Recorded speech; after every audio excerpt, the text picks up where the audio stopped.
कल की वीडियो में मैंने आपको बताया था कि ड्रॉप शिपिंग से मैंने 36 आवर्स में 56,000 कैसे बनाए।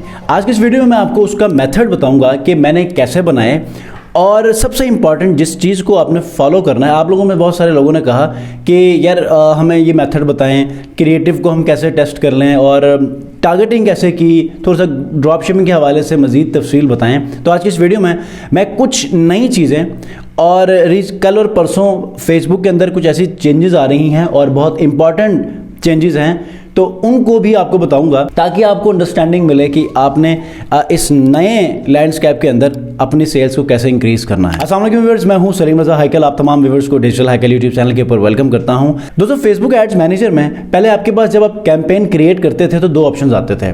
एक तो मैनुअल कैंपेन आप चलाते थे जिसमें तमाम का तमाम कंट्रोल आपके पास होता था, और दूसरी ऑप्शन होती थी AI बेस्ड, ठीक है। और हम लोग कोशिश करते थे मैनुअली लेकर चले और तमाम चीज़ों को हम अपने कंट्रोल में रखें।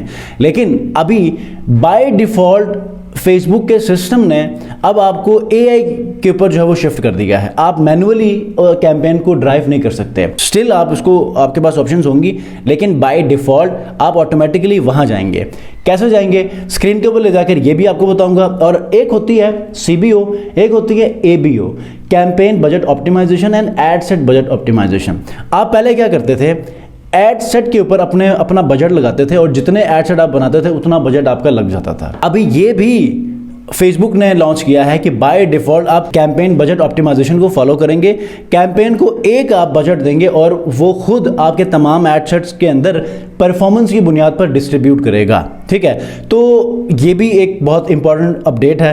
तो मैं थोड़ा सा बताऊंगा ये, और उसके बाद आपको बताऊंगा कि मैंने जब सेल्स की तो क्रिएटिव के ऊपर मैंने कैसे वर्किंग की और क्रिएटिव के ऊपर मैंने किस चीज़ को फोकस किया जिसकी वजह से मुझे विद इन 30 आवर्स मुझे 10 ऑर्डर्स मिले थे, ठीक है। और थोड़ा सा आपको गाइडलाइन भी देता हूँ कि सप्लायर्स, आपने कहा कि सर मुझे बहुत सारे मैसेज आए कि सप्लायर्स सर कौन से हैं। तो सप्लायर्स बहुत सारे हैं, आपको भी पता, लेकिन उन सब में एक ऐसा हिडन सप्लायर है जो बहुत अच्छा आपको प्रॉफिट मार्जिन निकाल के दे सकता है। तो वो भी कल बताया था, फिर बताता हूँ आज फिर, ठीक है। तो स्क्रीन के ऊपर चलते हैं। मैंने आपको बताया था कि सर अब आप मैनुअल कैंपेन को चला नहीं सकते। तो जब आप कैंपेन के ऑब्जेक्टिव को चूज करते हैं क्रिएट से, तो आपके पास अब ये ऑप्शन फर्स्ट टाइम आ जाएगा कि you no longer need to choose a campaign setup. Campaign setup के क्या होगा, you are starting with advantage plus leads campaign. अगर आप सेल्स के ऊपर जा रहे हैं तो एडवांटेज प्लस सेल्स, अगर आप किसी और ऑप्शन में जा रहे हैं तो एडवांटेज प्लस ऑटोमेटिकली लग जाएगा, ठीक है। उसके बाद कहते हैं कि manual options are still available, you can still file all the options previously available in manual lead campaign. मतलब मैं लीड कैंपेन के ऊपर जा रहा था, आप किसी और पर जा सकते हैं, ठीक है। अच्छा जी, हम इसको ओके करते हैं। तो आपके सामने देखें जो कैंपेन लेवल है, यहाँ पर आपके पास एडवांटेज प्लस यहाँ पर ऑन है, ठीक है। अब ये कहता है कि ये कैंपेन के अंदर ही कहता है कि अपना बजट लगाएं, जबकि हम पहले क्या करते थे, एड सेट के अंदर जाकर हम अपना बजट ऐड करते थे और हमने जितने एड सेट बनाने हैं हर एड सेट को हम लोग अलग अलग बजट देते थे।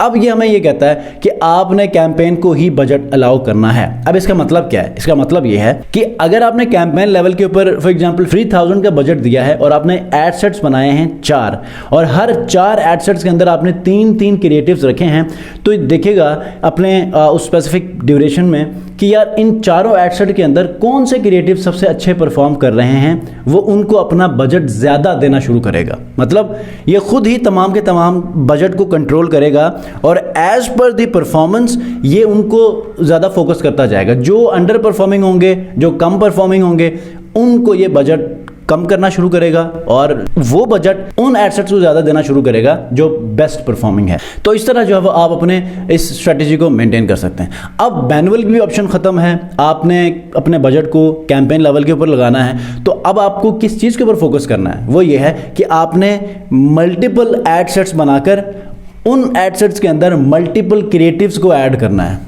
ठीक है। अब वो कैसे करेंगे, मैं आपको थोड़ा सा ना गाइडलाइन दे देता हूँ। अब ये देखिए, मैं आपको ना जिस प्रोडक्ट के ऊपर बात कर रहा था ना, जिस प्रोडक्ट के ऊपर मैंने सेल्स जनरेट की हैं, अब आपको थोड़ा सा ना आइडिया हो चुका होगा। ये देखें, तब मेरे पास ना क्या कहते हैं, मैनुअल कैंपेन भी थी, मैं ABO भी कर सकता था, लेकिन मैंने CBO कैंपेन के ऊपर अपनी कैंपेन चलाई थी।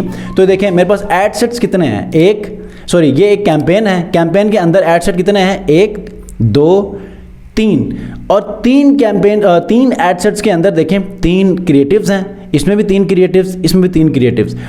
टेक्निकली मैंने 139 कैंपेन का स्ट्रक्चर फॉलो किया है। मैंने 1515 का भी स्ट्रक्चर आपको मैंने दिया था, ठीक है। मतलब एक कैंपेन के अंदर 5 एड सेट्स, 15 एड्स। इसी तरह 139 में क्या किया है, मैंने एक कैंपेन के अंदर 3 एड सेट्स और 9 एड्स की मदद से अपने इस कैंपेन को CBU पर चलाया, और मुझे इसमें से एक एडसेट ने बहुत अच्छा परफॉर्म किया, तो इसने क्या किया, ऑटोमेटिकली उसी एडसेट के ऊपर ज़्यादा फोकस किया। और मैंने फिर ये भी कर दिया कि मैंने वो बंद भी कर दिया। जब मैंने बंद किया तो वो फिर चलने लग गई, ठीक है। तो ये है कि आपने अब CBO को मैनेज करना है। आप अपने बजट को अपने रिजल्ट्स के हिसाब से बढ़ाते रहें। इससे आपको क्या फ़ायदा होगा कि आपके रिजल्ट्स थोड़े से सस्टेन भी हो जाएंगे, मैनेज भी हो जाएंगे। समटाइम आपके रिजल्ट्स गिर जाएंगे जब आप बजट को बढ़ाएंगे, ठीक है। तो उसको जो है वो आपने फिर पहले वाले बजट के ऊपर मैनेज करना है, लेकिन आपने उसको 24 आवर्स देने हैं। जब आप बजट को इंक्रीज करेंगे तो 24 आवर्स में देखें कि क्या चेंजेस आ रहे हैं। अगर आपको रिजल्ट्स अच्छे आ रहे हैं तो ठीक है, और बढ़ा लें। नहीं, पहले से भी गिर रहे हैं तो फिर आप पहले वाले बजट के ऊपर इसको मजीद टाइम दे दें। इस तरह आप अपने ड्रॉप शिपिंग की सेल्स को बढ़ा सकते हैं। अब बात करते हैं कि सप्लायर। मेरा जो सप्लायर था वो है arabiadropship.com, लेकिन अभी मैं आपको बताऊंगा arabiadropshipping.com। आपको मैं लिंक दे दूंगा, लेकिन रजिस्ट्रेशन का प्रोसेस है, तो उसके लिए अगर आप मुझे DM करेंगे या कॉमेंट ही कर दें तो मैं आपको वो लिंक दे दूंगा। आप फिर वहाँ पर जाकर उनसे रजिस्ट्रेशन करवा सकते हैं। इसमें बेस्ट चीज़ क्या है कि जहाँ पर दूसरे प्लेटफॉर्म सप्लायर्स के 18 दिरहम्स जो है डिलीवरी चार्जेस हैं, यहाँ पर 14 है। रिटर्न चार्जेस 5 दिरहम है, यहाँ पर कुछ भी नहीं है।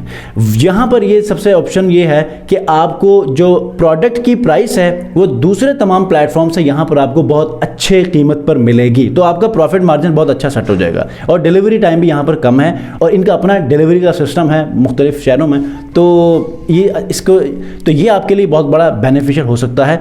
तो मुझे कमेंट कीजिएगा या फिर किसी मेरे व्हाट्सएप के ऊपर जो है वो आप मुझे बताइएगा। बल्कि मैं आपको ऐसा करूँगा, लिंक जो मेरा टेलीग्राम का चैनल है वो मैं देता हूँ, उसको ज्वाइन कर लें, ताकि बाद में भी जो ड्रॉप शिपिंग के हवाले से कोई इन्फॉर्मेशन या कोई नई अपडेट आती है, कोई असिस्टेंट चाहिए होती है, या फिर आपको वो चीज़ें पता है मुझे नहीं पता, तो हम ज़रा आपस में उन इन्फॉर्मेशन को शेयर करेंगे, ठीक है। कोई क्वेश्चन है ज़रूर पूछिएगा। कल की वीडियो जरूर नहीं देखिए, कल की वीडियो मैंने तमाम चीज़ें मैंने आपको खोल कर बताई हैं, तो वो ज़रूर देखिएगा। डिस्क्रिप्शन में आपको लिंक दे दूँगा। नेक्स्ट वीडियो मिलते हैं। अपना बहुत ख्याल रखिए। अल्लाह हाफ़िज़।